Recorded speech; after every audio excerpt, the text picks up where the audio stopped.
बिस्मिल्लाहिर्रहमानिर्रहीम। जी बच्चों, कैसे हैं आप लोग? मैं तलहा उबैद। आज हम एफएससी या आईसीएस पार्ट 1 फ़िज़िक्स का चैप्टर नंबर 3 शुरू करने लगे हैं।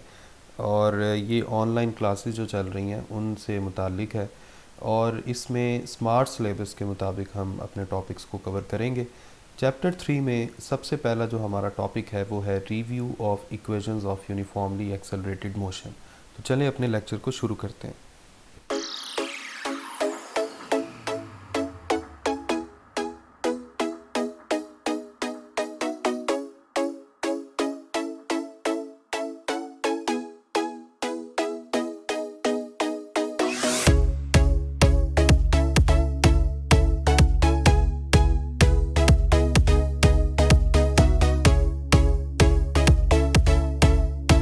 जी वेलकम बैक।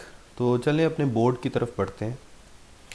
जी सामने स्क्रीन पर आपको बोर्ड नज़र आ रहा है और अपना टॉपिक भी नज़र आ रहा है जो आज हमने पढ़ना है चैप्टर 3 का। और हमारा जो टॉपिक है वो है review of equations of uniformly accelerated motion. तो ये आप समझ लें कि इक्वेशंस ऑफ मोशन जो 3 हमने पढ़ी थी उनका एक छोटा सा रिव्यू है। इक्वेशंस ऑफ मोशन जो तीनों की तीनों हैं वो सामने लिखी हुई हैं स्क्रीन पर, इस वक्त आप देख रहे हैं। V F is equal to V I plus A T, S is equal to V I T plus half A T square, और third equation of motion 2as is equal to V F square minus V I square. अच्छा, इसके लिए जो conditions हैं, जिन condition को हम follow करेंगे ताकि हम ये वाली इक्वेशंस यूज़ कर सकें, उनमें सबसे पहली कंडीशन ये है जो सामने यहाँ पर लिखी हुई आपको नज़र आ रही है। These equations are useful only for accelerated motion, uniformly accelerated motion.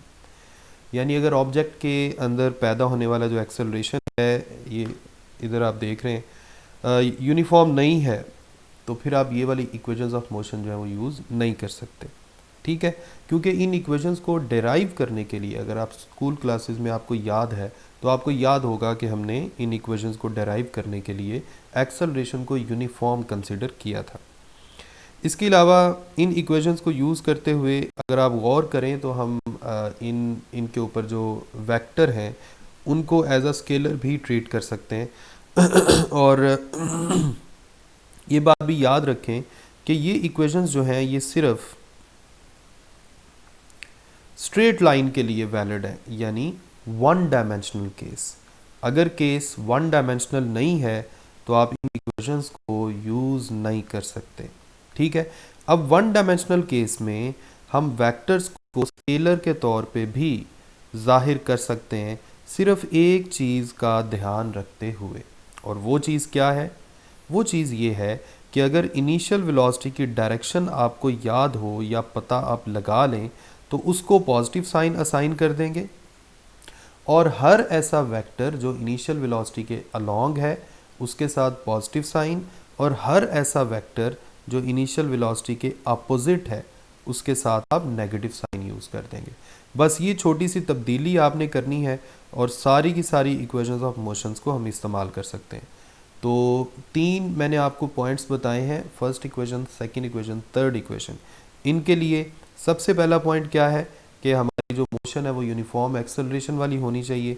दूसरा पॉइंट ये है कि मोशन वन डायमेंशन में होनी चाहिए। वन डायमेंशन का मतलब है एक ही लाइन में मोशन, चाहे राइट साइड की तरफ जाए चाहे लेफ़्ट साइड की तरफ जाए। इसी तरह चौथा पॉइंट मैंने आपको ये बताया है कि वेक्टर्स को हम स्केलर के तौर पे भी ट्रीट कर सकते हैं, लेकिन उसके लिए एक छोटी सी कंडीशन है। वो ये है कि इनिशियल वेलोसिटी को हम रेफरेंस ले लेंगे। इनिशियल वेलोसिटी का वेक्टर जिस तरफ भी है, फ़र्ज़ करें वो इस तरफ है, तो इस डायरेक्शन में हर वेक्टर जो इसी डायरेक्शन में है उसके साथ पॉजिटिव साइन असाइन कर देंगे, और जो इसके बिल्कुल ऑपोजिट डायरेक्शन में है उसके साथ नेगेटिव साइन असाइन कर देंगे। इसके अलावा और कुछ भी करने की ज़रूरत नहीं है। तो आपने इस टॉपिक में सिर्फ यही पॉइंट्स याद रखने हैं, ये 3 इक्वेशंस ऑफ मोशन याद रखनी है, और ये जो पॉइंट्स जिनको मैंने हाईलाइट किया है इनको आपने अपने माइंड में रखना है। अगली बात ये है कि आपसे अगर ये पूछा जाए कि what is free fall, free fall क्या होता है, तो फ्री फॉल से क्या मुराद है? ये देखें, मैंने एक ऑब्जेक्ट को ड्रॉ किया तो ये फ्री फॉल केस है। फ्री फॉल का मतलब ये है कि just under the action of gravity, यानी कोई भी ऑब्जेक्ट सिर्फ अपने वेट की वजह से फॉल करे। अगर मैं इसको खींच के नीचे मारूंगा या अगर मैं इसको पकड़ के आहिस्ता आहिस्ता नीचे लेके आऊँगा तो इसका मतलब ये होगा कि ये फ्री फॉल नहीं है। फ्री फॉल का मतलब ये है कि आपने एक ऑब्जेक्ट को सिर्फ अपने हाथ से छोड़ देना है, यानी ड्रॉप करना है, और वो फिर सिर्फ फोर्स ऑफ ग्रेविटी की वजह से फॉल करे। और जब भी ऑब्जेक्ट सिर्फ फोर्स ऑफ ग्रेविटी की वजह से फॉल करता है तो उसके अंदर जो एक्सेलरेशन आता है वो एक्सेलरेशन ड्यू टू ग्रेविटी उसे हम बोलते हैं, और ज़मीन के करीब के लिए 400 किलोमीटर तक तकरीबन इसकी वैल्यू 9.8 मीटर पर सेकंड स्क्वायर ली जाती है, और ये तकरीबन कांस्टेंट ली जाती है। ठीक है, लेकिन कब तक? जब तक आप 400 किलोमीटर के अंदर अंदर हैं, यानी ज़मीन की सरफेस से तकरीबन कितनी हाइट तक? Up to 400 kilometre. ठीक हो गया, तो ये था आपका पहला टॉपिक। इसके बाद दूसरा टॉपिक जो हमारा आज का है, न्यूटन्स लॉ ऑफ मोशन जो है, ये तो आपके स्मार्ट सिलेबस में नहीं है। ये आपने स्कूल क्लासेस में भी पढ़े हैं। 3 लॉज हैं, इनको आप रिव्यू कर सकते हैं, लेकिन चूंकि ये सिलेबस में नहीं है तो इनको हम नहीं करेंगे। Next he conservation of momentum आपके सिलेबस में है, लेकिन उसको कि मैं मोमेंटम भी आपको करवाऊं। हालांकि मोमेंटम आपके सिलेबस में नहीं है, लेकिन जब तक आप ये नहीं करेंगे आपको कंजर्वेशन ऑफ मोमेंटम की ठीक से समझ नहीं आएगी। तो इसका जस्ट हम क्विक ओवरव्यू लेते हैं कि मोमेंटम होता क्या है।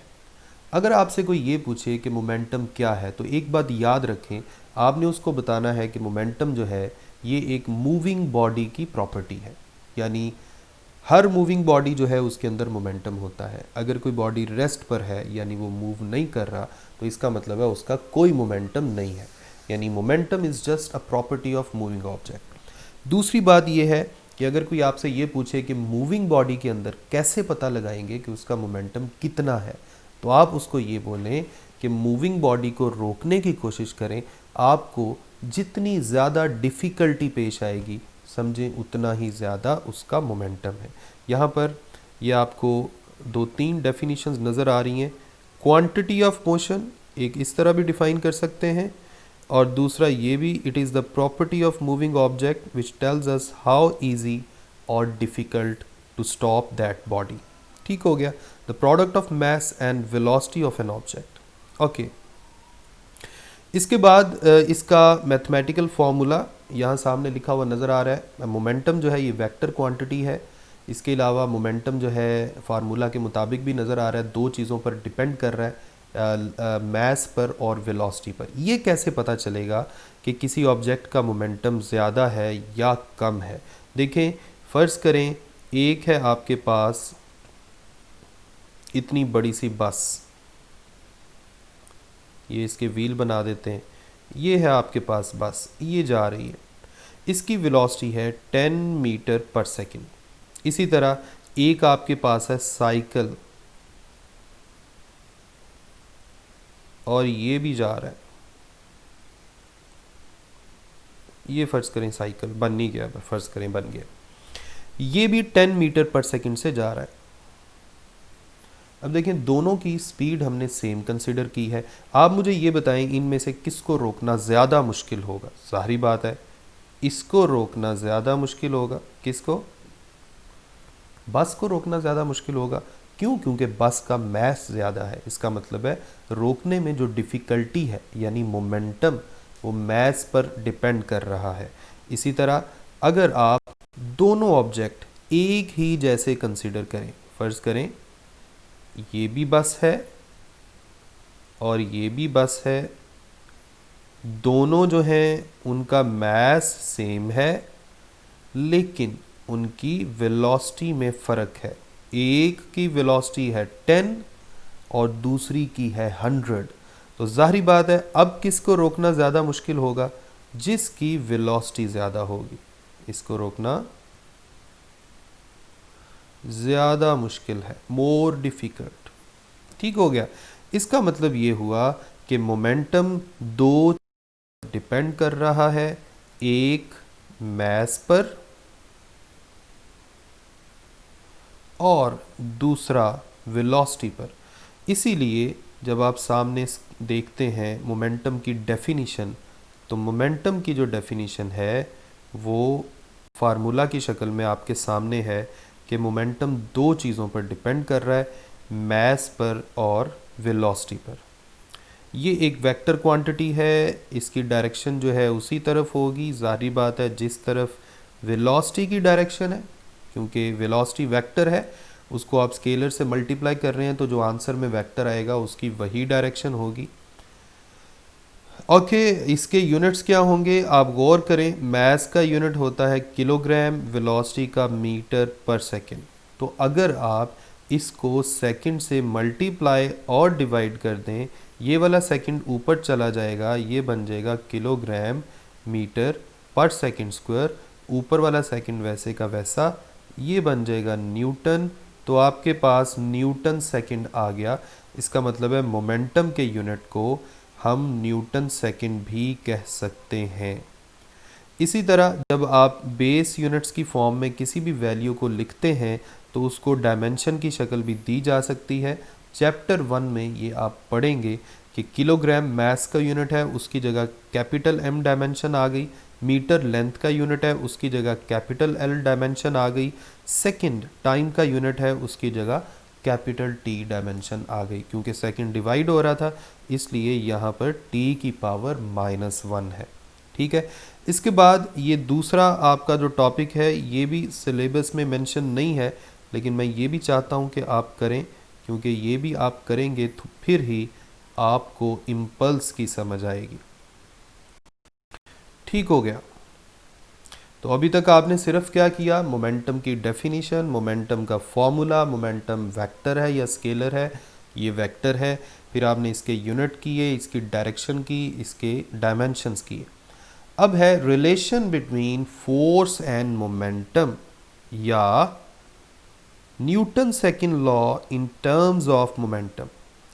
इसमें बेसिकली हमने एक रिलेशन प्रूव करना है और वो रिलेशन ये है कि किसी भी ऑब्जेक्ट पर जब आप फोर्स लगाते हैं तो वो फोर्स इसके इक्वल होती है। इसमें जो ऊपर आपको नज़र आ रहा है ये है डेल्टा पी और जो नीचे आपको नज़र आ रहा है ये है डेल्टा टी। ऊपर वाला चेंज इन मोमेंटम है और नीचे वाला टाइम है। इस स्टेटमेंट का या इस फार्मूले का मतलब ये है कि जब आप किसी ऑब्जेक्ट पर फोर्स लगाएं उसका मोमेंटम चेंज हो जाता है। अब आप अप्लाइड फोर्स को कैसे फाइंड कर सकते हैं, उस ऑब्जेक्ट के मोमेंटम में जो भी तब्दीली आई है उसको टोटल टाइम से डिवाइड कर दें। टोटल टाइम कौन सा, जिस टाइम के दौरान फोर्स लगी है, जितनी देर के लिए फोर्स लगी है उस टाइम को डिवाइड कर दें। ठीक है, तो फ़र्ज़ करते हैं कि आपके पास एक ऑब्जेक्ट था, उस ऑब्जेक्ट का मास था m, उसकी इनिशियल वेलोसिटी थी vi। देखें आप इनिशियल वेलोसिटी किसे बोलते हैं, देखें जब आपने किसी भी सिचुएशन के अंदर जाकर उसको ऑब्ज़र्व करना शुरू किया तो वही उसकी इनिशियल वेलोसिटी है। यानी जब आपने टाइम को देखना शुरू किया तो वही उसकी इनिशियल वेलोसिटी है, या जब आपने फोर्स को लगाना शुरू किया तो उस वक्त जो उसकी वेलोसिटी थी वो इनिशियल वेलोसिटी थी। ज़ाहिर बात है जब आप फोर्स लगाएंगे इतने टाइम के लिए तो बाद में फोर्स की वजह से न्यूटन सेकंड लॉ के मुताबिक उसके अंदर एक्सेलरेशन आ जाएगा। एक्सेलरेशन पैदा होने का मतलब क्या है कि उसकी वेलोसिटी चेंज हो गई है, और जो वेलोसिटी उसकी चेंज हो गई है दैट इज़ फाइनल वेलोसिटी जो बाद में हमें मिली। अगर हम फर्स्ट इक्वेशन ऑफ मोशन देखें तो वो ये है, इसको अगर हम रीअरेंज करें तो हमारे पास एक्सेलरेशन का रिलेशन आ जाता है, इनिशियल वेलोसिटी को दूसरी तरफ ले जाएं, vf माइनस वी आई और टाइम से डिवाइड कर दें। टाइम को यहाँ डेल्टा टी लिखा हुआ है, आप टी भी लिख सकते हैं, डेल्टा टी का मतलब है वेरी स्मॉल इंटरवल। ये आपके पास आ गया एक्सेलरेशन। बाद में आप क्या करें, एक्सेलरेशन को यहाँ पर पुट कर दें, या आप यहाँ से एक्सेलरेशन का फार्मूला बनाएं और दोनों इक्वेशंस को कंपेयर कर लें, इन दोनों को कंपेयर कर लें क्योंकि दोनों एक एक्सेलरेशन के फार्मूले। यहाँ पर भी ऐसा ही किया गया है। ठीक है, अब आप क्या करें, अब आप मैथ्स को यहाँ ले जाकर मल्टीप्लाई कर दें। जब आप मैथ्स को उस तरफ मल्टीप्लाई कर देंगे, फिर ये मैथ्स दोनों वेलोसिटीज़ के साथ मल्टीप्लाई होगा, और उसके बाद ये जिसके साथ फाइनल वेलोसिटी है इसे आप फाइनल मोमेंटम बोलेंगे, जिसके साथ इनिशियल वेलोसिटी है इसको वह इनिशियल मोमेंटम बोलेंगे, और फाइनल में से जब भी इनिशियल को माइनस करें तो इसे बोलते हैं चेंज। तो इस तरह से आपके पास अप्लाइड फोर्स इक्वल आ गया। किसके इक्वल आ गया? इस रेशो को हम बोलते हैं time rate of change of momentum. कहने का मतलब ये हुआ कि जब किसी ऑब्जेक्ट पर फोर्स लगाते हैं तो उसका मोमेंटम चेंज हो जाता है, और वो जो फोर्स है वो उस मोमेंटम की तब्दीली के शरह के इक्वल होती है, यानी applied force is equal to time rate of change of momentum of that body. इसी तरह नेक्स्ट आपका टॉपिक आ जाता है इम्पल्स। इम्पल्स क्या है?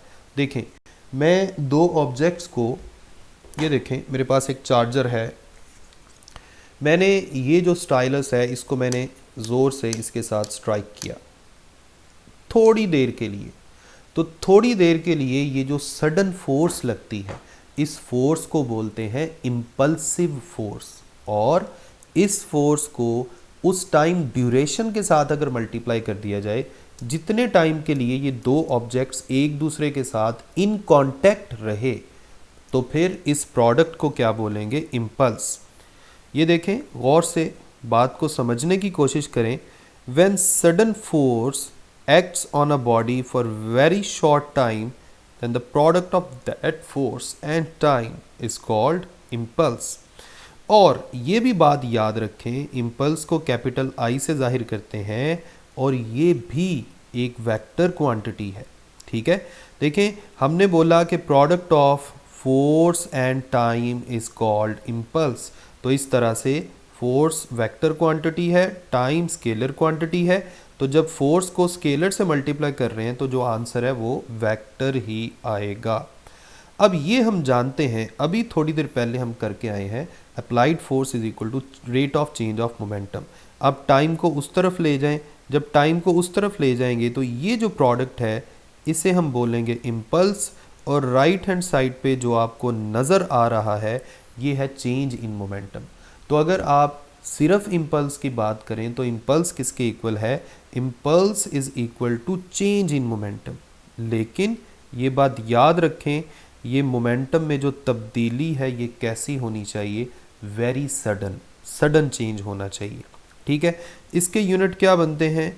न्यूटन सेकेंड या किलोग्राम मीटर पर सेकेंड, और इसे हम चेंज इन मोमेंटम भी कह सकते हैं। अच्छा, ये एक छोटा सा पॉइंट है, ये मैं आपको बाद में बताता हूँ, पहले इसको एक दफ़ा रिव्यू कर लेते हैं। और रिव्यू क्या है, मैं फिर अपनी बात करता हूँ। इम्पल्स क्या है? Product of force and displacement. दूसरी बात, इम्पल्स एक वेक्टर क्वांटिटी है। तीसरी बात, इम्पल्स का मोमेंटम से रिलेशन क्या है? देखें, हमने अभी अभी थोड़ी देर पहले एक फार्मूला डिराइव किया था, F is equal to delta P over delta T. Time को उधर ले जाएं, फोर्स और टाइम का जो प्रोडक्ट है इसे आप बोलेंगे इम्पल्स, यानी this is impulse. Impulse is equal to delta P. तो आपके पास इम्पल्स किसके इक्वल आ गया? चेंज इन मोमेंटम यानी डेल्टा पी के। ठीक हो गया जी। तो ये एक छोटा सा पॉइंट है, ये बड़ा मज़े का पॉइंट है, ये मैं आपको बताना चाहता हूँ। देखें, यहाँ पे आपके पास आया change in momentum is equal to applied force multiplied by time. यही है ना, अभी हमने ये रिलेशन लिखा था, ये देखिए ये वाला। ठीक है, सेम यही रिलेशन मैंने यहाँ पे लिखा है। अब अगर मैं आपसे ये कहूँ कि मोमेंटम में तब्दीली फ़र्ज़ करें कांस्टेंट है, तो फिर समझ जाएं कि फोर्स और टाइम ये जो है इसे हम बोल सकते हैं अप्लाइड फोर्स, और इसे हम बोल सकते हैं टाइम ऑफ इम्पैक्ट। तो ये बात याद रखें, अगर दो क्वांटिटीज़ को मल्टीप्लाई करके आंसर कांस्टेंट कि उन दोनों में इन्वर्स रिलेशन है, यानी एक क्वांटिटी को अगर मैं बढ़ाऊंगा तो दूसरी जो है वो कम होगी, अगर एक को कम करूंगा तो दूसरी बढ़ेगी। क्लियर? तो अब इसमें देखें कि दोनों में से डिपेंडेंट कौन सी है और इंडिपेंडेंट कौन सी है। ठीक है, तो डिपेंडेंट कौन सी है? अगर मैं गौर करूं तो फोर्स जो है ये डिपेंडेंट है और टाइम जो है ये इंडिपेंडेंट है। जाहिर बात है शॉर्ट टाइम इंटरवल तो वो तो एक अलग चीज, वो तो इंडिपेंडेंट है। या ऐसा करते हैं, आप इसको इस तरह ना देखें, मैं आपको एक छोटी सी एग्जांपल देता हूँ, बड़े मज़े की एग्जांपल है। जब आप छोटे थे, आप कैच करते थे एक बॉल को, क्रिकेट खेलते हुए एक बॉल को कैच करते थे, तो कैच करने के दौरान आपको बड़ी दर्द होती थी। उसकी वजह क्या थी? आपने सोचा है कभी? उसकी वजह ये थी कि जब आप कैच करते थे तो आप उस अपने हैंड को उधर ही रखते थे, तो एकदम आप पर वो जो क्या बोलते हैं, एकदम आप उस बॉल को रोक लेते थे और आपको फोर्स बहुत ज़्यादा लगती थी और पेन होती थी।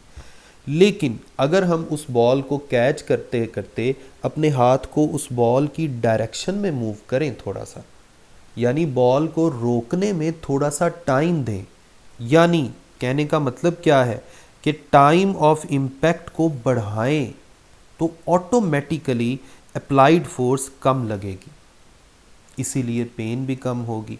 मैं फिर अपनी बात को रिपीट कर रहा हूँ, टाइम ऑफ इम्पैक्ट और अप्लाइड फोर्स में इन्वर्स रिलेशन है। और इसकी एक बड़ी मज़े की एग्जांपल क्या है कि जब आप क्रिकेट की बॉल को कैच करने के दौरान अपने हाथ को उसी डायरेक्शन में थोड़ा सा मूव करते हैं तो आपको पेन थोड़ी होती है। उसकी वजह क्या है कि आप टाइम ऑफ इम्पैक्ट को बढ़ाते हैं, यानी मोमेंटम में जो तब्दीली हो रही है उस टाइम को बढ़ाते हैं, जिसकी वजह से अप्लाइड फोर्स जो है वो कम होती है और आपको पेन भी थोड़ी होती है। So this is very interesting example. इसके अलावा आप और भी एक दो एग्जाम्पल्स कंसिडर कर सकते हैं। मे बी यहाँ पे एक डायग्राम, जी ये आपको एक डायग्राम नजर आ रही है। देखें, जब आप ईंट को, ब्रिक को हिट करते हैं तो आपको दर्द होती है, लेकिन आप फुटबॉल को हिट करते हैं तो आपको दर्द नहीं होती या कम दर्द होती है। उसकी वजह ये है कि जब आप ब्रिक को हिट करते हैं तो ये जो हिट है ये टाइम लेता है बहुत ही थोड़ा, यानी 1 सेकंड का कंसिडर करें 100वां हिस्सा। लेकिन जब आप फुटबॉल को हिट करते हैं तो इसमें टाइम जो है वो कंपैरेटिवली ज़्यादा लग रहा है।